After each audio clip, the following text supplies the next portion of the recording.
وہ صرف وہی سب کچھ ہے.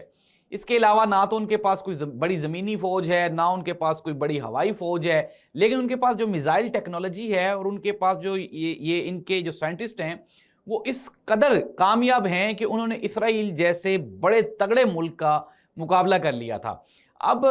میں آپ کو یہ بتاتا ہوں کہ امریکہ کے اندر جو امریکن سٹیزنز ہیں، جو شہری ہیں، وہ بھی اس چیز کو لے کے ان میں بھی بے چینی پائی جاتی ہے اور وہ اس خدشے کا شکار ہیں کہ اگر ایران کے اوپر حملہ کیا گیا اور ایک بھی جو میزائل ہے وہ امریکہ تک پہنچ گیا تو وہاں پہ تو تباہی مچ جائے گی، قیامت برپا ہو جائے گی. اور ایسی سچویشن سے بچنے کے لیے جو امریکن سٹیزنز ہیں وہ نہ صرف ڈونلڈ ٹرمپ کو کسی بھی جارحانہ کارروائی سے باز رہنے کا مشورہ دے رہے ہیں، بلکہ ساتھ ہی ساتھ جو اپوزیشن لیڈر ہیں وہ بھی یہ کہہ رہے ہیں کہ ڈونلڈ ٹرمپ کو کسی بھی قسم کی مہم جوئی سے باز رہنا چاہیے، کیونکہ یہ جو مشرق وسطیٰ کی جنگ ہے یہ کسی کے مفاد میں بھی نہیں ہوگی. ناظرین، کل کی ایک خبر ہے اور وہ خبر یہ ہے کہ ڈونلڈ ٹرمپ نے عراق کے جو مالدار لوگ ہیں، جو انفلوئنسرز ہیں، طاقتور لوگ ہیں،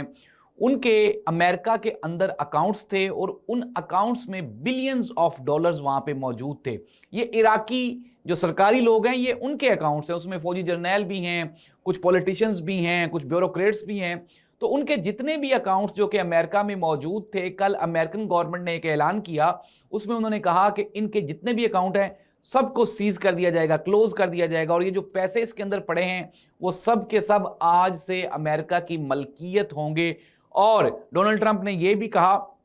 انہوں نے کہا جی کہ جو امریکی فوجی عراق میں لڑتے ہوئے شہید ہو گئے یہ سارے پیسے میں ان کو دوں گا، ان کے ورثہ کو دوں گا. ناظرین، اٹ مینز دیٹ اب یہ جو بینکنگ جو نظام ہے اس کے اوپر بھی ایک سوالیہ نشان کھڑا ہو گیا ہے کہ پاکستان میں سے عموماً جو پاکستان میں سے جو باہر پیسہ جاتا ہے، جو ڈالرز جاتے ہیں، وہ سارے کے سارے ہم لوگ جانتے ہیں. سوئس بینک اکاؤنٹس کا کیس بھی تھا، یہاں پہ منی لانڈرنگ کے کیسز بھی تھے. تو وہ جو سارے پیسے باہر جاتے ہیں، اب یہ ثابت ہو گیا ہے کہ دنیا میں اپنے ملک کے علاوہ آپ کی دولت جہاں پہ بھی پڑی ہوگی وہ محفوظ نہیں ہے، بلکہ کسی بھی وقت کبھی بھی کہیں پہ بھی یہ جو آپ کی دولت ہے یہ ہائی جیک ہو سکتی ہے، یہ چوری ہو سکتی ہے، یہ آپ سے چھینی جا سکتی ہے اور آپ کے جو اکاؤنٹس ہیں وہ بلاک کیے جا سکتے ہیں. تو ناظرین، یہ ہے اب تک کی جو لیٹسٹ انفارمیشنز ہیں. اب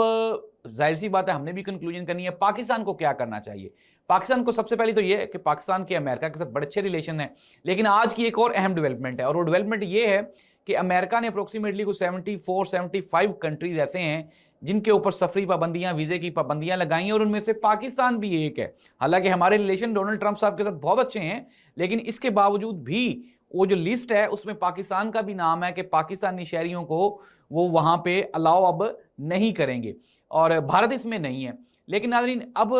چیزوں کو انڈرسٹینڈ کرنے کی ضرورت ہے. ایک تو یہ ہے کہ پاکستان کو کسی بھی قسم کی جو بھی یہ اس طرح کا جو جنگی جنون ہے اس سے نیوٹرل رہنا چاہیے.